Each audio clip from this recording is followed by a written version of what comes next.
धरती की हालत क्या हो गई और भगवान के मन में आया कि अब इस संसार को इस छाया से बचाने के लिए मुझे किसी को तो आगे करना होगा।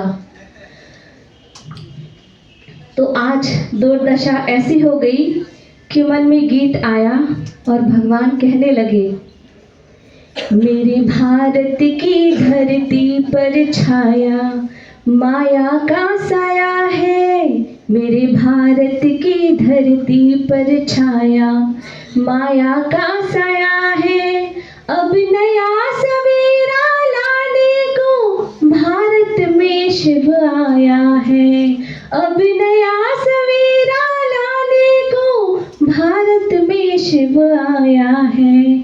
मेरे भारत की धरती पर जब ये पुकार सुनी, भक्तों की पुकार सुनी, लोगों की पुकार सुनी, क्या जितने दुखी हैं, परेशान हैं, हताश हैं, डिप्रेशन में हैं, तब भगवान ने इन दिव्य कन्याओं को चुना और कहा, तुम छोड़ो 5 विकारों को, अब उठ के ज्ञान का स्नान करो। तुम छोड़ो 5 विकारों को, अब उठते ज्ञान का स्नान करो। संगम की पावन बेला में फिर भारत उत्थान करो। जागो मेरे भारतवासी, हाँ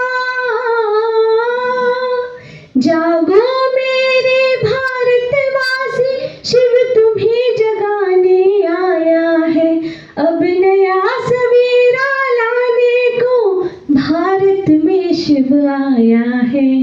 मेरे भारत की धरती पर परमात्मा ने फिर से वो स्मृति दिलाई कि तुम साधारण आत्माएं नहीं हो, तुम वो देव आत्माएं हो, तुम वो छुपी हुई आत्माएं हो जिसने इस धरा को अंधकार से प्रकाश की ओर लाया।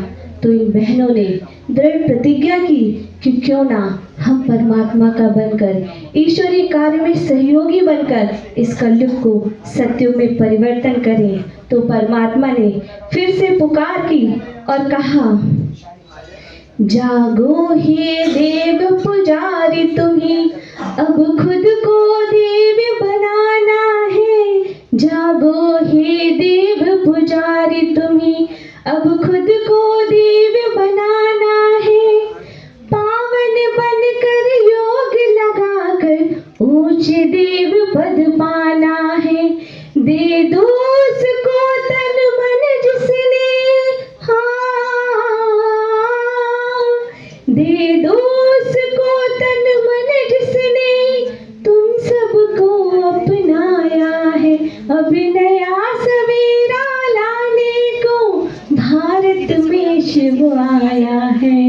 मेरे भारत की धरती पर छाया माया का साया है। अब नया सवेरा लाने को भारत में शिव आया है।